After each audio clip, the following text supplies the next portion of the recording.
Maka ibadah mahdoh ini diantaranya adalah sholat.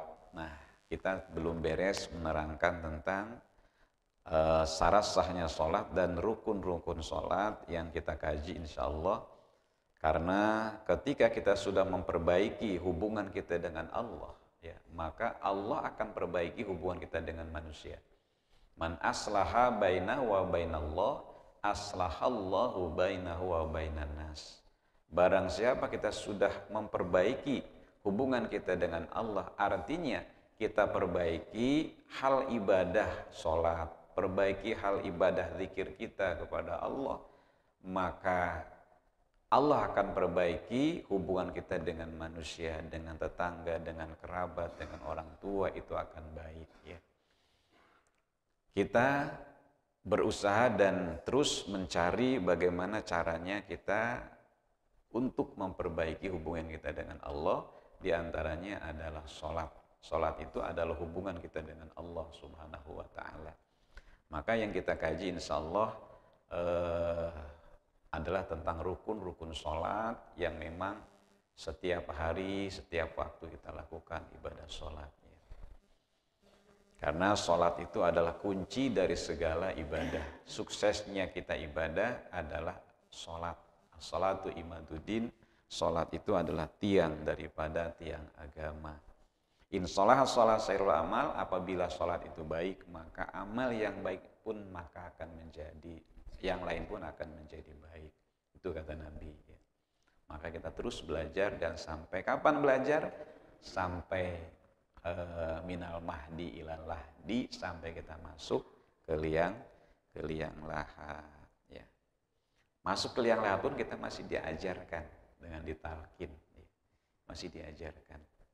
Ustaz mendengar gak kalau kita sudah meninggal diajarkan? Ya, coba aja dulu meninggal, nanti baru merasakan bagaimana mendengar atau tidak. Ya, karena ketika kita dicabut ruh, akan dipisahkan jasad kita dengan ruh itu, dan ruh itu akan melihat jasad kita, ruh akan melihat yaitu saudara-saudara kita, kerabat-kerabat kita yang menghantarkan kita ke alam kubur. Dan ruh itu akan mendengar kita, tapi kita yang hidup tidak akan mendengar ruh. Hal itu diterangkan di dalam kitab Daqaiqul Akhbar. Ya. Maka kita harus percaya, karena kita harus percaya kepada hal yang gaib. Di antara hal yang gaib itu adalah kita harus percaya adanya kematian.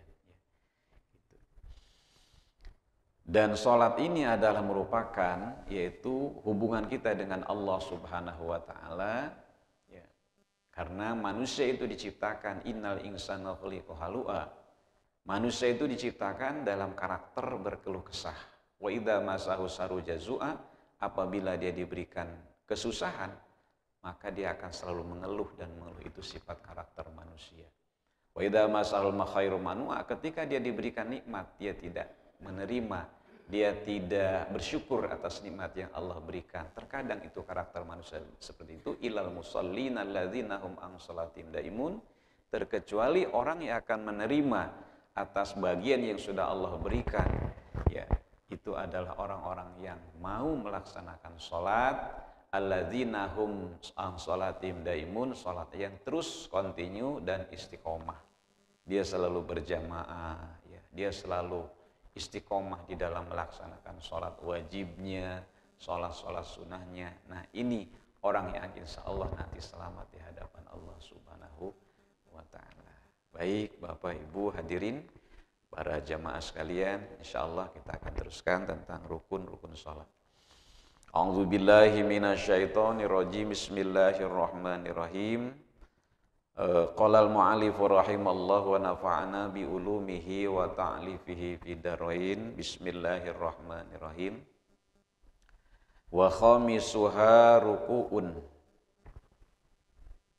bi inhinain bihaisu tanalu rohatahu rukbataihi. Wa khamisuha lan utawi kang kaping limane ya arkanus shalah. Ruku'un iku ruku biinhinain kalawan marakungfu, bihaisu kalawan sakira-kira tanalu markoleh rohatahu opo tapak tangan lorone uwong rukbataihi ing dengkul lorone uwong. Ya. Syarat saja ya, karena walaupun dibacakan juga ya ada yang paham mungkin ada yang enggak gitu ya. Wa khamisuha, dan kemudian selanjutnya setelah kita kaji tentang rukun sholat dan kesunahan-kesunahan, yaitu di dalam membaca Fatihah ya, di dalam membaca Fatihah dan kesunahan-kesunahan di dalam takbir ya. Itu sudah kita kaji, kalau tidak salah itu kemarin karena rukun sholat itu yang pertama niat, kemudian takbir ngadeg ya, niat takbir berdiri, kemudian niat takbir ngadeg membaca Fatihah, kemudian yang kelima adalah ruku ya. Berarti yang keempat kemarin sudah kita kaji tentang yaitu syarat sahnya membaca Fatihah ya. Insyaallah kalau yang masih ingat ya ingat, kalau yang enggak ya enggak, namanya kita ngajinya sudah tua gitu ya. Artinya kalau sudah tua itu ya di masjid ingat, kadang-kadang sudah sampai ke rumah lupa. Itu ngaji sudah tua ya. Ya sama, saya juga seperti itu ibu bapak ya. Kadang-kadang apa yang kita baca waktu ngaji mah ingat, ketika sampai rumah ya kadang-kadang tulen gitu ya, betul kelalen ya. Udah keluar aja lupa kadang-kadang. Tapi lupanya insya Allah, lupanya kita akan diampun oleh Allah Subhanahu wa Ta'ala gitu ya. Jadi yang kelima, rukun sholat itu adalah ruku'un, yaitu ruku. Apa sih yang namanya ruku? Ruku itu adalah biinhinain. Inhina itu adalah doyong ya.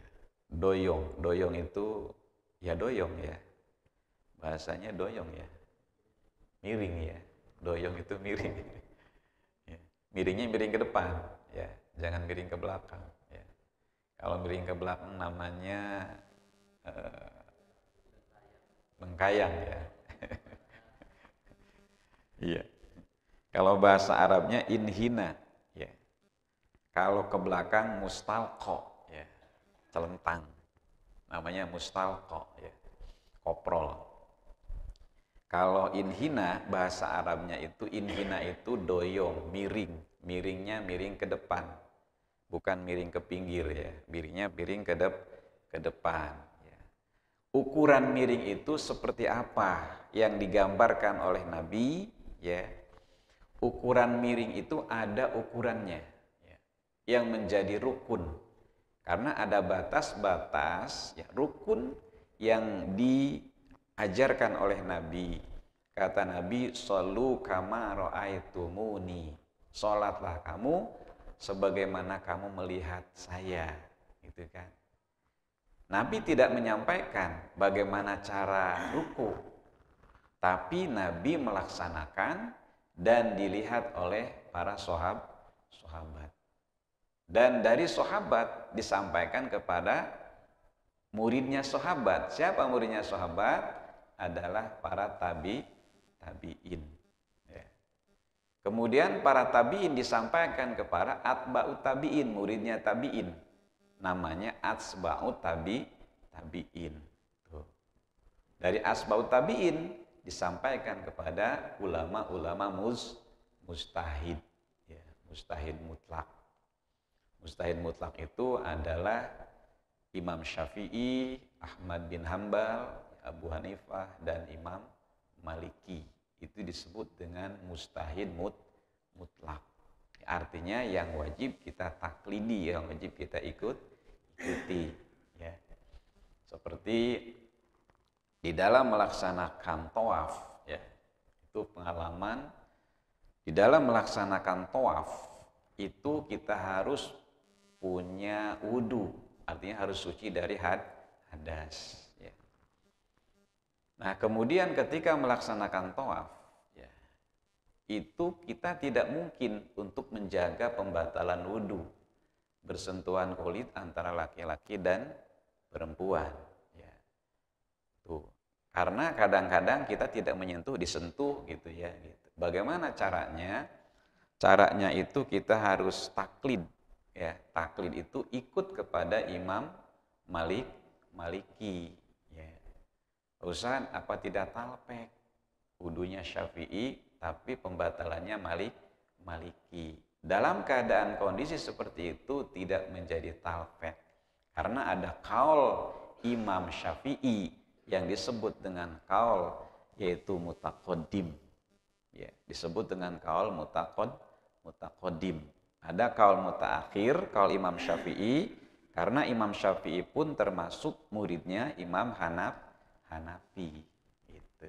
Jadi nggak sulit. Jadi kalau bersentuhan kulit kita tidak sengaja, ya. Nih, kalau pendapat Imam Syafi'i, kalau bersentuhan kulit tidak sengaja, ya, itu tidak batal antara perempuan dan laki-laki. Dalam kondisi susah untuk menjaganya, seperti dalam keadaan tawaf, ya.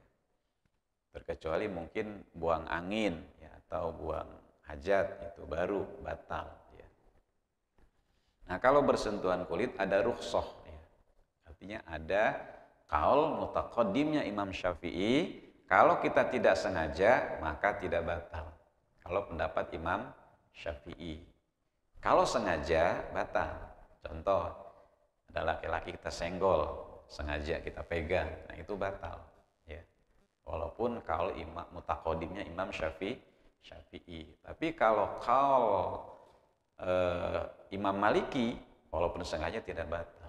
Imam Maliki, tapi kita masuk kepada talpek karena ada kaul mutaqaddimnya Imam Syafi'i. Nah, seperti itu ya. Khawatir nanti kalau ibu bapak ya melaksanakan haji atau umroh ya, ketika tawaf ya, kalau sa'i sih tidak punya wudu juga batal, nggak apa-apa kalau sa'i ya.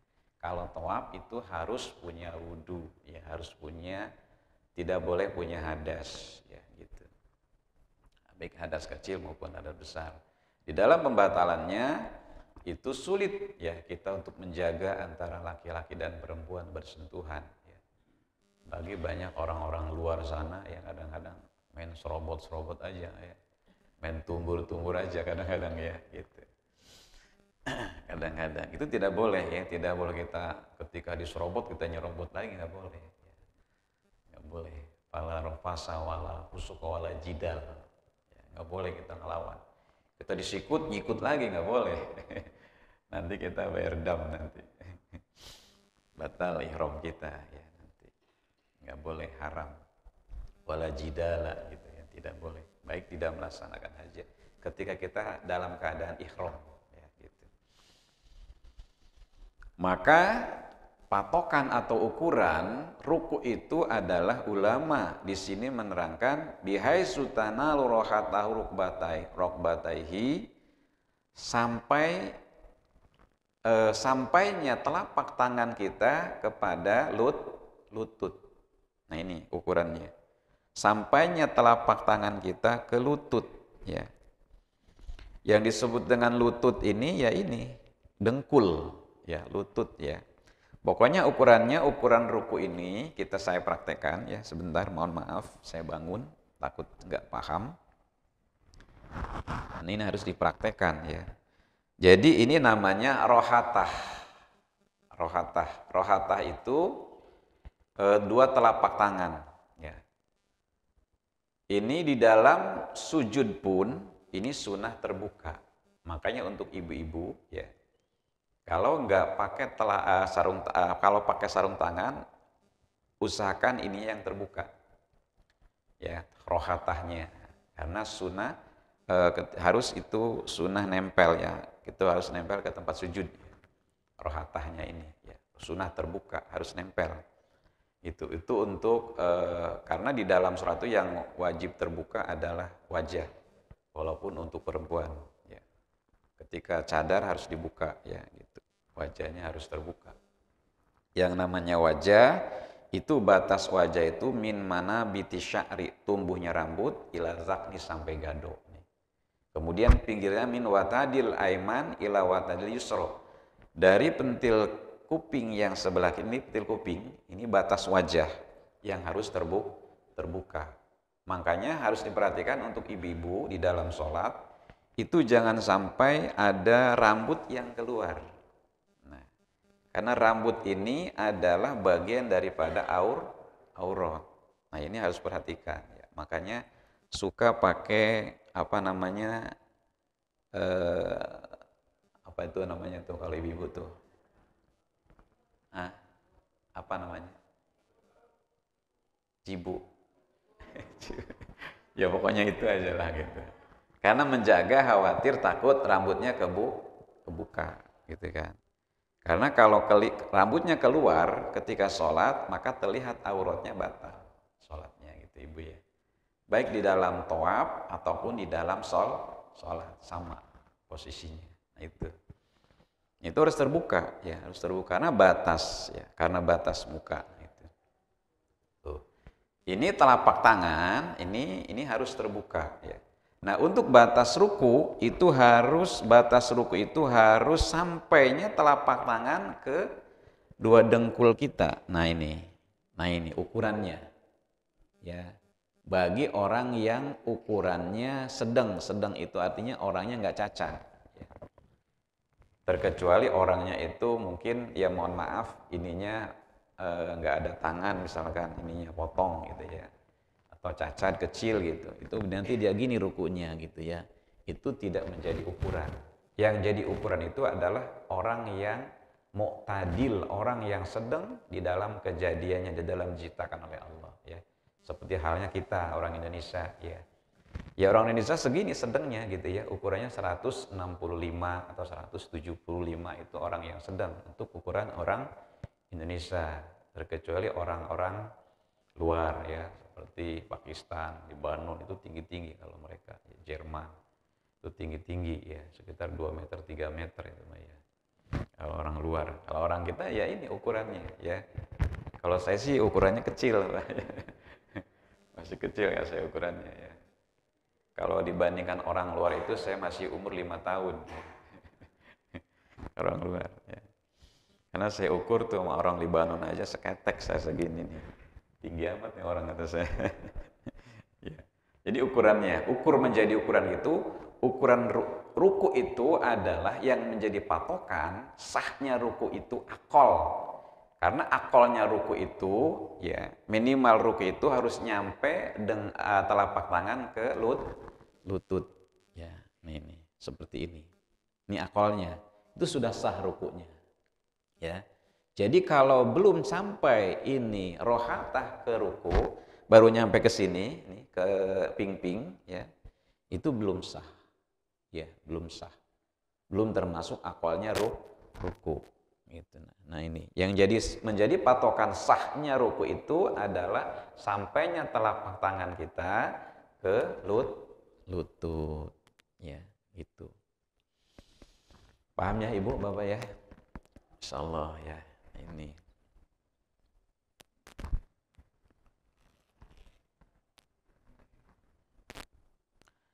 Fala yakfi wusulal asabi rukbatai. Nah, awas nih. Pak Ustadz, kan ini udah nyampe nih. Asobi, ini namanya asobi. Ya, asobi itu jari tangan asobi. Beda dengan rohatah. Kalau rohatah, nih perbedaannya rohatah dengan asobi. Kalau rohatah itu telapak tangan. Nah ini yang menjadi ukuran rohatah. Pak Ustadz, bagaimana kalau cuma nempel ini doang nih asobi nih, ya cuman begini doang nyampe nya ya, misalkan begini doang nih nyampe. Fala yakfi usulal asobi, maka tidak sah, tidak cukup di dalam ruku, arti tidak cukup, tidak masuk kepada persyaratan ruku, artinya tidak sah rukunya. Ya. Usulal asobi cuman hanya nyampe jari tangan saja, gitu ya, begini aja. Ya. Atau cuman ini doang begini, Allahu Akbar misalkan, itu tidak cukup. Ya, awas, ini perhatikan. Kadang-kadang ada sholat yang iseng ya, pengen aneh lah sholatnya, beda dari yang lain bisa. Beda dari yang lain gitu kan. Sholatnya begini dia kan. Itu jangan ya, itu tidak sah. Itu menjadi ukuran patokan di dalam ruku, ya.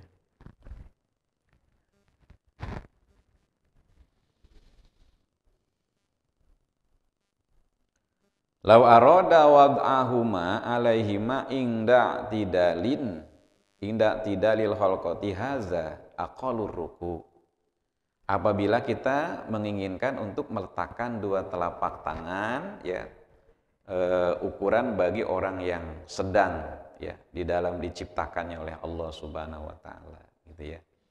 Jadi itu ukuran akalnya ruku. Nanti ada ukuran maksimalnya ruku nanti ke depan, ya. Ini baru akalnya saja. Artinya akal itu sah kita melaksanakan rukunya, tapi nilainya kurang, gitu ya. Baru sah saja, udah masuklah gitu. Kalau nilai itu udah nilai 5 lah gitu, udah masuk gitu kan. Tapi belum lebih, ya. Kita kan namanya ibadah, namanya untung kan pengen banyak gitu kan, pengen lebih gitu kan. Nah, nanti diajarkan oleh Nabi, ya, insya Allah kita menjadi umat yang unggul gitu kan, dari umat-umat yang lain di dalam ibadah, ya. Wa sunna fir ruku'i taswiyatu dhahrin wa unukin wa akhdhu rukbatayhi bikafaihi. Wa sunna, kemudian disunahkan di dalam ruku' taswiyatu dhahrin, meratakan, menyamakan punggung. Dhahrin ini adalah punggung nih, dhahrin. Wa unukin, dan tengkuk. Tengkuk itu adalah pundak. Ini harus rata. Ya, harus rata di dalam ruku. Artinya begini, bi ayyamuddahuma hatta yasiroka sofihati wahidati. Jadi yang namanya rata punggung dengan punduk itu ketika kita letakkan papan itu nggak miring, ya. Papan itu nggak miring, nggak ngejengkang ke depan, nggak ngejengkang ke belakang gitu ya. Jadi papan itu rata. Jadi kalau misalkan ibu bapak mau ngukur, ya, mau ngukur kesunahan di dalam ruku, ini kesunahannya. Artinya bukan akal, tapi kesunahan di dalam ruku itu punggung dengan pundak itu harus rata. Ya, punggung dengan pundak. Berarti kepala tidak boleh kita cengakkan begini. Ya, ruku harus tundukan kepala, gitu kan. Rutan tundukan harus rata punggung dengan pundak, ya. Ukur aja kita suruh orang lain letakkan papan, ya, di punggung kita, kira-kira nempel nggak nih papan dengan. Nah, itu yang jadi ukuran, ya. Jangan terlalu begini, jangan, gitu kan. Harus rata. Ratalah ukuran ini. Ustaz, gimana kalau kepalanya jendol gitu kan? Jadi kalau kepala itu ya, yang jadi ukuran ini nih pundak, bukan kepala. Yang menjadi ukuran pundak. Kalau pundak dengan punggung itu rata, berarti itu dapat kita keuntungan. Artinya dapat kesunahan di dalam ruku, ya. Tapi jangan harus rata. Itu mah hanya kesunahan saja kalau bisa. Kalau nggak bisa, ya udah, yang penting dapat sarasahnya aja gitu, di dalam ruku. Kasofiha, bagaikan papan, al-wahidati yang satu. Litibai, di mana dasarnya? Dasarnya adalah litiba. Litiba itu mengikuti pekerjaan Kanjeng Nabi. Itu litiba namanya, ya. Ada hadis itiba, ada hadis sukuti, ya. Ada hadis-hadis yang disampaikan oleh Nabi. Itiba itu artinya tadi yang saya sampaikan, ya. Sahabat lihat sholatnya Kanjeng Nabi rata, gitu ya. Punggungnya itu dengan punduk rata, gitu. Itu kesunahan. Artinya kesunahan itu keuntungan di dalam pahala ketika kita ruku. Wa akhdhu rukbataihi, dan kita sunnah untuk memegang rukbatai. Berarti memegang itu bukan menjadikan syarat, ya, tapi merupakan kesunahan. Memegang apa? Memegang dengkul. Cuman menjadi ukuran, bukan syarat tapi menjadi ukur. Bagaimana Pak Ustadz, kita sholatnya nggak pegang dengkul gitu kan, sholatnya begini aja gitu kan. Begini aja, ya sah-sah saja, yang penting udah nyampe sini, Udah nyampe nih ukuran ruku udah nyampe tuh ya. Kemudian kita lepaskan begini. Boleh nggak Pak Ustadz? Ya boleh-boleh aja. Tapi kita nggak dapat kesunahan. Sayang gitu kan. Ya boleh-boleh aja. Mau begini kayak nggak apa-apa. Yang penting ukuran Allahu Akbar gitu. Misalkan itu ukuran. Tapi kita sayang pahala yang Allah berikan kepada kita walaupun pahala sunnah nggak diambil gitu. Keuntungannya nggak diambil sayang. Ya sunnah kita pegang. Nah ini dengkul ini ya kita pegang nih seperti ini. Tempelkan rohatah ke lutut kita. Ya, itu nempelkannya menjadi ukuran kesunahan bikafaihi dengan dua telapak tangan. Maka kasfiha kemudian cara nempelkannya ma'akasfiha tidak boleh kita rapatkan begini ya gitu. Nggak boleh kita rapatkan begini. Maka kasfiha serta harus dibuka ya. Maka kasfiha, maaf Ibu Bapak ya. Sambil praktek saya ya. Karena cuman kalau ngomong aja nanti takut ini gitu ya. Takut salah gitu ya. Maka kasfihima serta harus dibuka ya. Dibuka rukbataihi. Rukbataihi itu artinya harus dibuka ma'akasfiha ma'anasbiha wa tafrikihima bikafaihi. Jadi harus dibuka apanya? Yaitu dengkulnya itu nggak boleh dirapatkan begini dalam keadaan ruku ya. Jadi harus dibuka. Nah, dibuka ukuran biqaudri sibrin ya. Membukanya itu ukuran 1 jengkal ya. Ulama menyatakan biqaudri sibrin. Ukuran 1 jengkal itu berapa senti? 20 cm misalkan ya. Maka kasfiha serta dibuka begini. Terus kemudian tafrikon sobiaha tafrikon wastan, kemudian jerijiknya ini harus dibuka, nggak boleh dikepalkan ya. Dalam ruku itu kesunahannya nggak boleh kita letakkan di sini dikepalkan begini ya. Ngepel kata orang Banten mah, ulah ngepel gitunya. Kudu muka ya. Itu harus buka begini, harus dibuka. Mata prika harus dibuka, kemudian renggangkan, jangan terlalu renggang, jangan terlalu begini ya. Harus sedang aja lah gitu ya. Sedang. Tapi konwaston dengan dibuka yang sedang. Jangan dirapatkan tangannya, jangan terlalu dibuka. Ya, kadang ibu ada ya yang dibuka begini. Pengen mantep katanya dipegang. Dibuka begini. Jadi ukur sedang aja. Loh ya, sedang aja ya. Seperti dalam takbir pun begitu. Dalam takbir, takbiratul ihram sama. Caranya dibuka, cuman dibukanya jangan terlalu lebar. Allah begini, jangan ya. Atau Allah gini. Ngepel. Itu nantang Allah ya. Jadi sedang dibuka. Ya, itu kesunahan-kesunahan yang diajarkan oleh Nabi ya. Paham Ibu Bapak ya? Insyaallah ya. Jadi kalau sudah paham gak usah ditanyakan lagi gitu ya. Nggak paham ya, kalau nggak paham tanyakan. Wa sunna qaulu subhana rabbiyal azimi wa bihamdi salasan litibai. Dan kemudian disunahkan juga membaca subhana rabbiyal azimi wa bihamdih ya, membaca tasbih, mensucikan saya dengan maha suci Rabbi Tuhanku yang maha agung, wa bihamdi dan saya memuji kepada Tuhanku, bihamdi dengan memuji kepada Rabbi, kepada Allah ya. Artinya kalimat itu adalah kalimat mengagungkan Allah dengan membaca tasbih subhana rabbiyal azimi wa bihamdih. Jangan azimi ya, azimi ya. Kadang-kadang kita cuman hanya mendengar saja ya. Apa terdengarnya sih azimi gitu ya. Azimi. Kalau azimi harus a'zomi ya. Kalau a'zomi itu artinya af'al tafdil ya, yang maha agung. Kalau azimi isim fa'il, tapi Yang diajarkan oleh Nabi bukan a'zimi tapi azimi, ya. Subhana rabbiyal azimi wa bihamdi.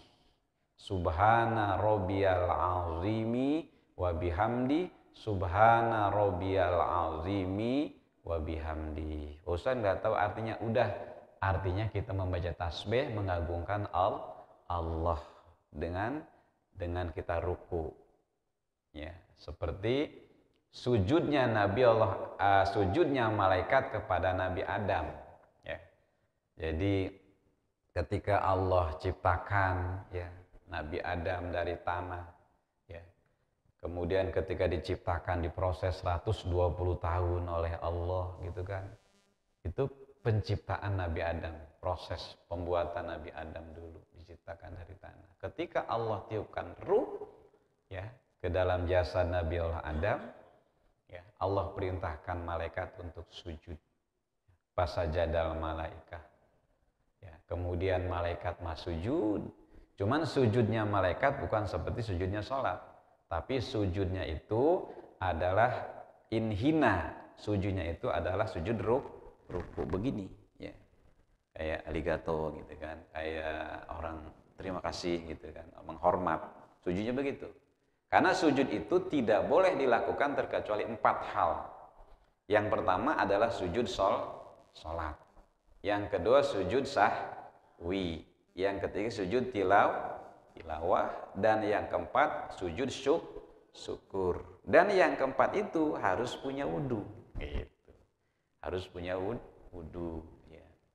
Sujud sholat, ya harus punya wudu. Sujud sahwi juga begitu, sujud tilawah, ya. Di pengalaman kalau di Masjidil Haram itu setiap subuh Jumat itu dia baca hamim atau alif lam mim tanzil atau sajadah di rakaat pertama. Ketika baca ayat sajadah di tengah-tengah ayat itu imam sujud tuh, ya. Sujud imam tuh ketika baca ayat sajadah sujud imam. Bagaimana makmum? Makmum harus ikut dengan imam, namanya sujud tilawah, gitu ya. Harus ikut. Kalau nggak ikut batal kita, ya. Harus ikut dengan imam, ya. Kalau yang nggak biasa bingung kan, kok sujudnya sampai berapa kali ini kan? Sampai 3 kali sujudnya ini kan, gitu. Bukan, itu namanya sujud tilawah, ya. Kalau di Masjidil Haram atau di Nabawi, kalau subuh, ya subuh Jumat itu biasanya ada sujud tilawah, ya, sujud tilawah 1 kali. Ada sujud sahwi. Sujud sahwi itu ketika kita meninggalkan sunnah-sunnah abad di dalam sholat, maka disunahkan kita sebelum salam melaksanakan sujud sahwi, ya. Sujud sahwi itu seperti sujud sholat 2 kali, ya. Ada sujud syukur. Sujud syukur itu ketika kita mendapat nikmat, ya. Habis sholat gitu kan, alhamdulillah Allah berikan nikmat kita, nikmat hidayah, taufik, sujud kita, ya.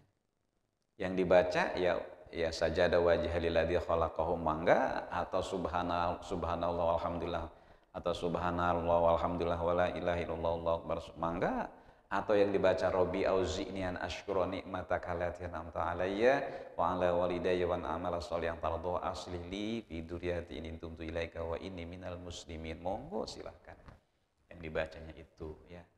Ketika kita sujud, ya, bersyukur atas nikmat yang sudah Allah berikan kepada kita, ya. Janji Allah, yakin nikmat itu akan ditambah.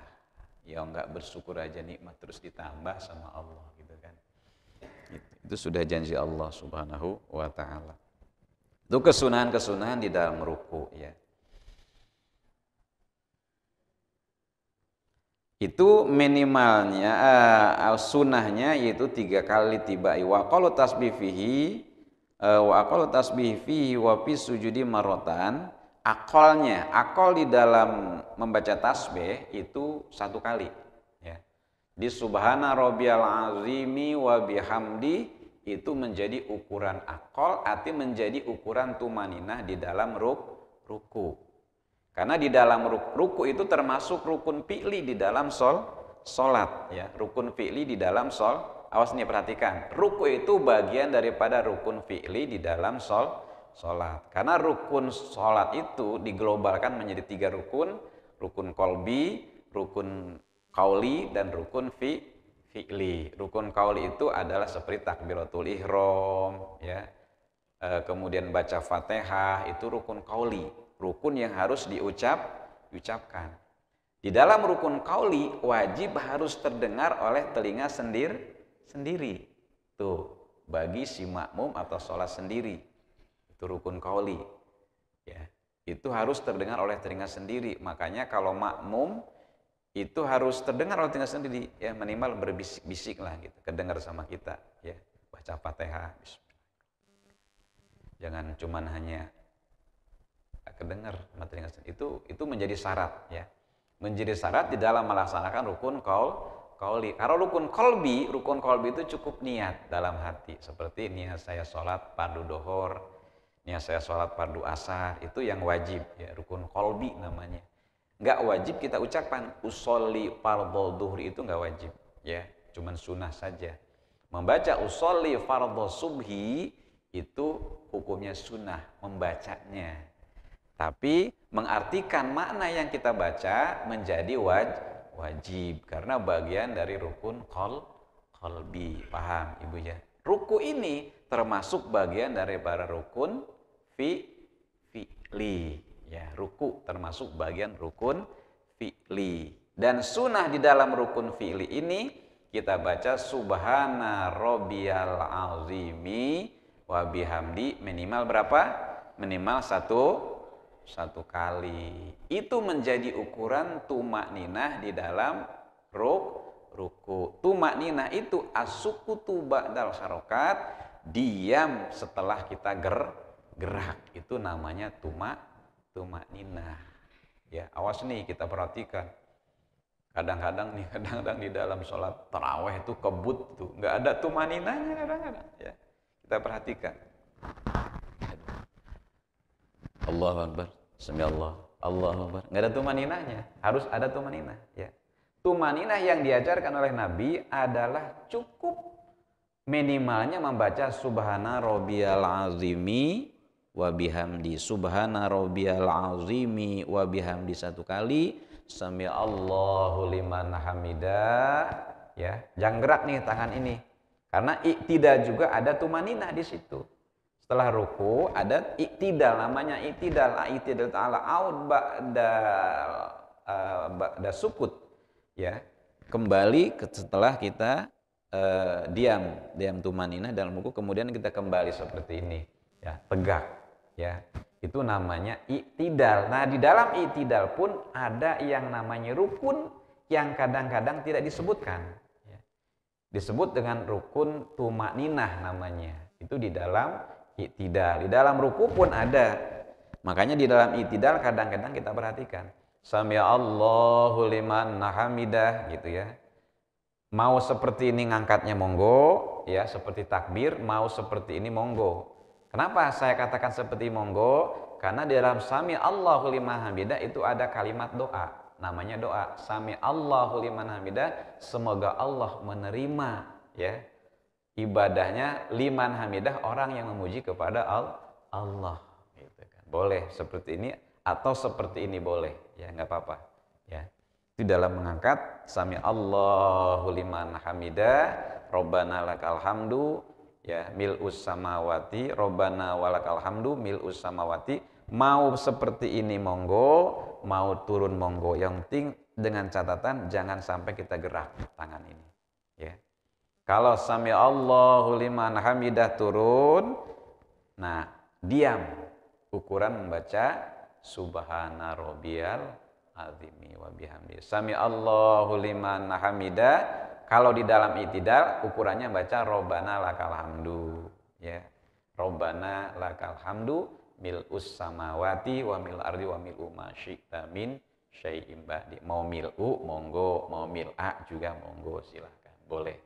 Ya, mau mil'us samawati, mau mil'a, monggo silakan. Maknanya sama, ya.